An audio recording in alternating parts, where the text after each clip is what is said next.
Hi, everybody. Welcome to your Wednesday coaching call. Please load up your questions and I'll be happy to answer them. My name is Lee Honish.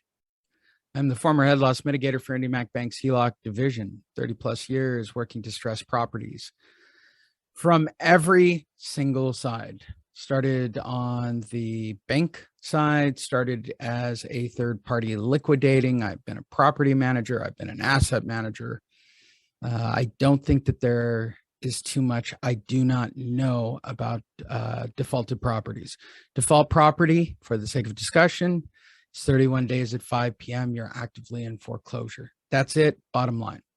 There is a link that I've sent to everybody on the coaching call. For those of you that are watching the replay, I'm sure there will be a link that will attach you to this page. On there is the most recent webinar. I would recommend the first 15 or 20 minutes. That's usually the most updated 10 facts about the market that are provable. In this particular one that I did yesterday, for the sake of discussion, I actually backed it up with articles and news stories to sort of showed my work, as they say in SAT land. And then down below, there are two very helpful resources for everybody. You can click on the state-by-state numbers and the eviction state-by-state. The first one is a Chicago Tribune article that will give you an update from about a month ago of what each and every state is doing and how many people are behind. And the other one is the NOLA. We were just talking about this, and this will give you the exact day that they can physically start to evict people on. And what I find most interesting is there are a lot of states that are straight up no's. They have no extensions.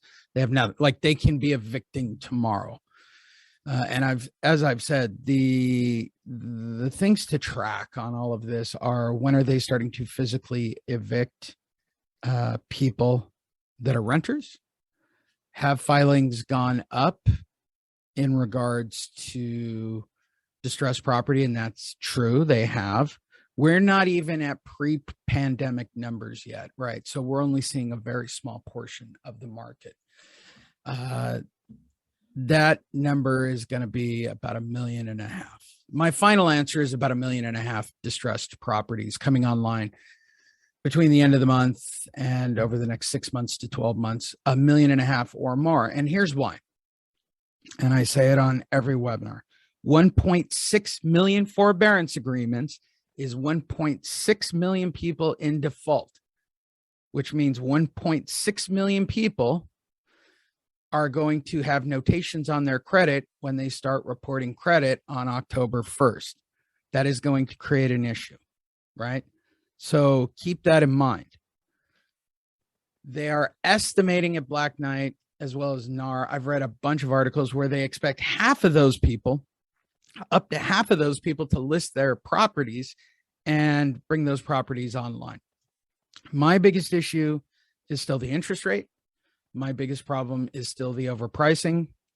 Those are the biggest issues with the market that are going to take it down. And then there's something else that I guess really needs to be talked about, which is the, raising the debt ceiling, and that Friday at midnight, the federal government's going to shut down. And then on October 6th, and by the way, the Republicans are holding this all hostage of turning it on and off. And I've been watching the whole thing play out. But on October 16th, it could theoretically, right, if they don't make these corrections, which I'm pretty sure if the one party, and remember, I'm not right or left. One party always disagrees with the other. In this particular case, the right is holding them up, right? And they want bipartisanship, whatever that means, since they're all in it together. But I think they really want to start the recession and bring the dollar back down to earth. And that would happen on October 16th. I mean, that's sort of the simplistic answer to all of it. For all of you in real estate, my answer is, okay, there's a shortage in real estate. We want to work one specific niche. And that one specific niche that I teach, that I work, is distressed properties, because more and more of those are coming online every single day. 26% uptick in the first 30 days of the moratorium being over. I would imagine that we have another increase over the next month. And before the end of the year, Q4, we'll see the first sort of big growth. The trick here is to go and do the marketing, get involved, tag houses. And it's very exciting for a lot of new people that have just joined the program because they're getting their appointments. So we will do a quick walkthrough and I'll go back to answering questions in about 10 minutes. When you get into Kajabi, all right, let me go to my website. You will sign in and you will have a library. Did I say it correctly? I got all the R's in, right? You will log into your library. In your library, you will have 3 funnels, right? First one, starting next week, will be an overview education. I'll let you guys know when I do all the videos for that. The second is the community page, and the third is the hub page. When you go to the hub page, I think that the first 2 items on the page are the most important. I think if you're not using our business card template, right? We give you a generic business card template with testimonial. You can print all your information on the back of it. I would recommend putting home advocates or putting the word certified home advocates or a logo. Maybe I'll design a home advocates logo with the web address on it and add that to the update for October. But whatever the case, right? This whole card setup is to get to the conversation, right? So if you're brand new, here's what we do. At the beginning of the month, I give you a marketing direction for the month and original scripting. So this month was real estate is broken. This month, we've been pushing the concept of, right? So you're marketing yourself. The idea is to create an icebreaker and to create a unique value proposition for your clients. So when somebody asks you, what do? You tell them, I fix broken real estate, right? That was this month's statement, which leads to, wow, what do you actually do? I work with distressed homeowners. This is where you can bring in the testimonial. And certainly what I think is most important, you get them to open up their Google and you tell them to type in home advocates, right? We still maintain lines 1, 2, and 3, period. Have them click on the distressed property main page and you are listed. Everybody is up to date at this moment. You are all listed on the front page. Boom. So you have a page 1 Google search, which goes back to my whole theory of building credibility by having someone Google you. That I think is one of the most valuable things that we're offering right now. And of course, you should be out dropping 12 marketing pieces per week. I recommend watching me do the work. I recommend watching Gilbert's video on your first appointment, but the 12-step process is the very beginning and it's broken down step by step, right? Just email us for your leads and, let us know your marketing. That would be extremely helpful. You just download. We've talked about this a million times. Just download your marketing pieces. Right. And Root Excel is free. And then set out and do 12 of them. And this was the question, what do I do on the first appointment? It's step number 12. Go to step number 12. And you want to take 2 alternatives to foreclosure, one for them, one for you. These are completely editable documents. A disclosure, because it's your first meeting and it's your first point of contact, and you've got to disclose that you're a real estate agent, but we're disclosing that we're advocates working as real estate agents, and an introduction letter. This is to remind you that if you can get your hands on a notice of default or a notice of sale, it's very valuable at your first appointment. That's your first appointment. First appointments lead to second appointments.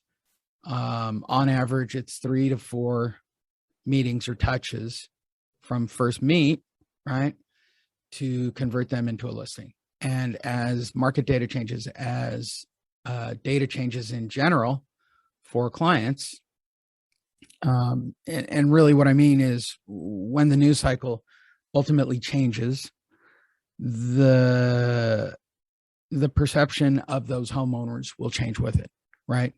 And I talk about this on my webinars all the time. The biggest issue, in my opinion, is the government will fix this, right? There are people living in that space. One of the most helpful things that I can recommend is getting a video clip from your local market. They're not difficult to find, right? When you have clients that do that.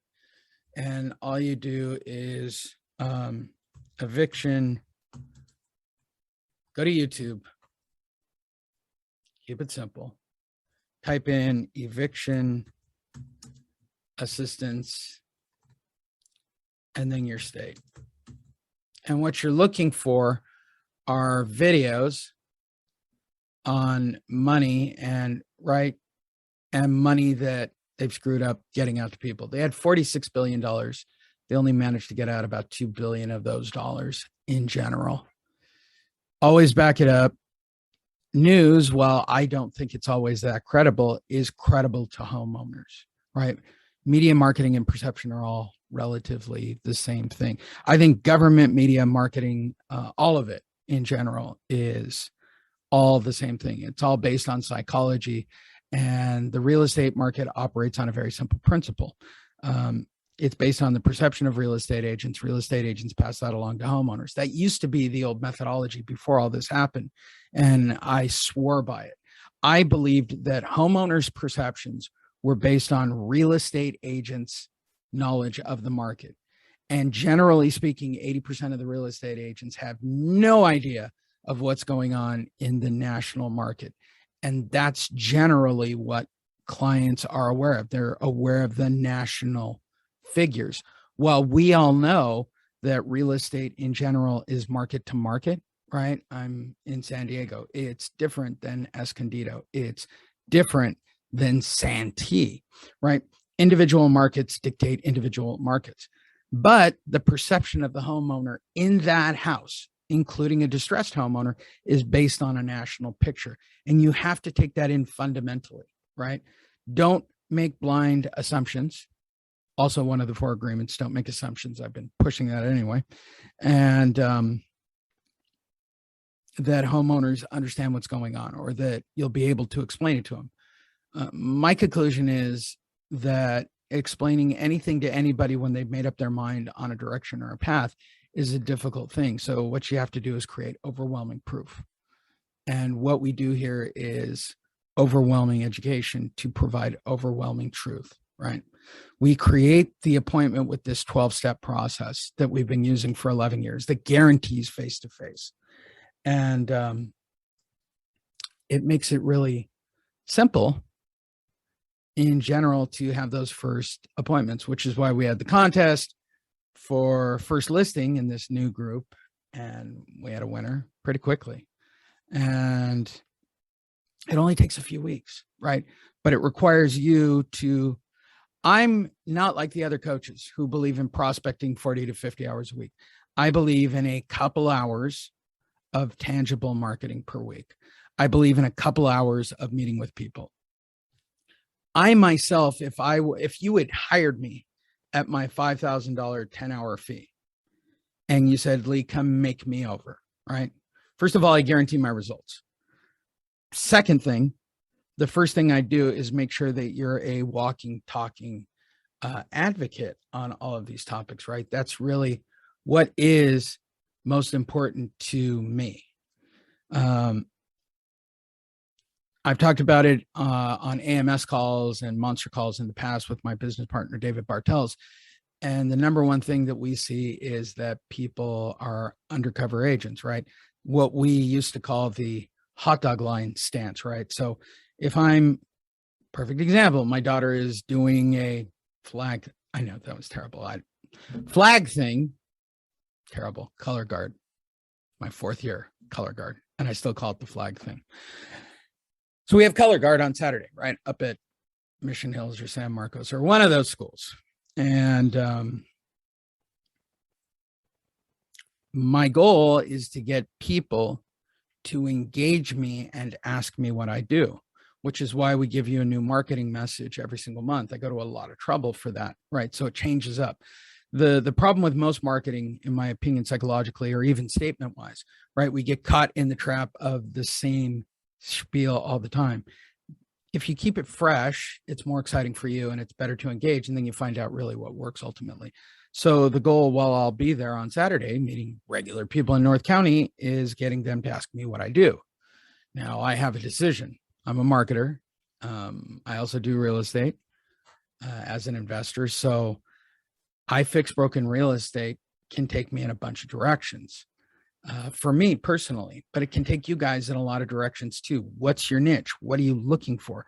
Are you looking for people to buy distressed property? Do you want to get listings that are distressed property? Do you want to meet? You got to look at all the options. Don't keep a narrow view. But by saying you fix broken real estate, right? That'll get you traditional listings too. I think the most important thing is not being an undercover agent. It's always talking about it. Derek's talked about it a million times. It's fascinating to watch. We spent the weekend up in LA on a team building exercise at the Rams game where Tampa lost. And I'm a Rams fan. But I saw Derek in different settings. I saw Derek engage. It makes me horribly uncomfortable in those settings. Right. I don't know if it's embarrassment. I don't know if it's about rejection. I don't know if it means I still have daddy issues on some level. But Derek's skill set is greater than mine in regards to meeting and connecting with people. So what does that teach us? Right. Where I'm watching Derek put deals together in real time in front of me. And even when, and Derek does this all the time, Lee's the smart one. And I love him for saying that. That's very sweet. They still engage with Derek. They're more interested in the conversation with Derek, right? Because like and trust are greater than expertise. We've said it a million times. You just come off as a know-it-all expert. And I think the big deal when people join or people are thinking about joining this program or getting involved in general is I need to swallow all your knowledge. I'm giving you archives. I've given you all my information. We do 3 coaching calls per week. You get a private one-on-one. We are actually approachable and take emails and we fix things on the fly. And we're happy to do it, right? But in general, people would prefer to talk to Derek. And I get that. Doesn't bother me. And so whatever your niche is, you need to master it. You need to have conversations. You need to be out and about. I mean, at the end of the day, I think we all know this, referrals and networking, no matter what your business model is what's most important, right? So if there's, for me, like a Little Italy market out down below, I should get up and go out and go mingle with those people. You will be surprised. Conversations start. You're talking to someone, you're talking about flowers, or you're talking about eggs, or whatever the hell it is at a farmer's market. I don't know. I'm a keto eater. I imagine there's green vegetables at them. I go for the people watching. I don't care if it's a concert. I don't care if it's a Rams game. I don't care if you're like we were at the Whiskey watching a yacht rock band on Saturday night or at a comedy club.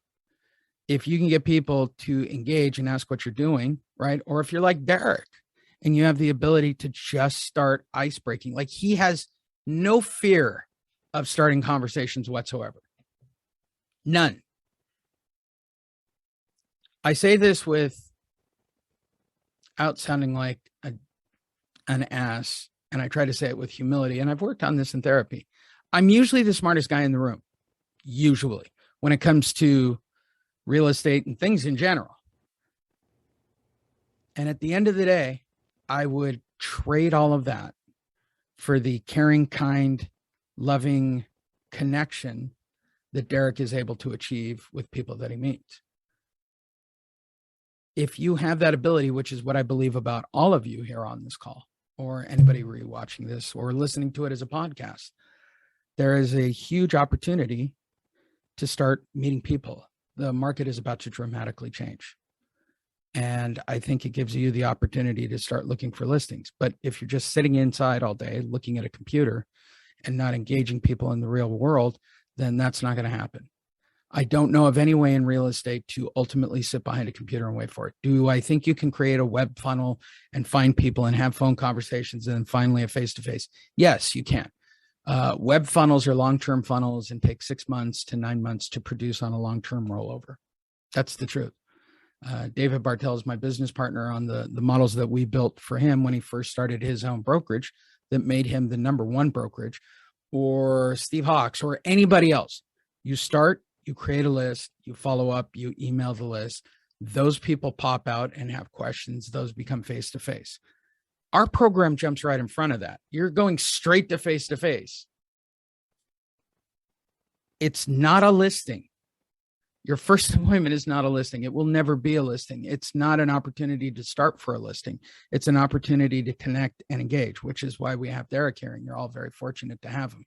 I'm fortunate to have him as my CEO and my business partner and my friend, because he has those abilities. And I think you should take a cue from all of that. Again, I will add the link for everybody, so you have those resource tools. And if you're thinking about signing up or joining because you're on today's call, you can also go on that link and sign up. If you're an existing AMS or Monster user, send an email to lee@honish.io. Everybody who attends a webinar, is involved with us, or clicked on a link, we always invite you to Wednesday Q&A. The next half hour, I'll be answering questions. Thanks.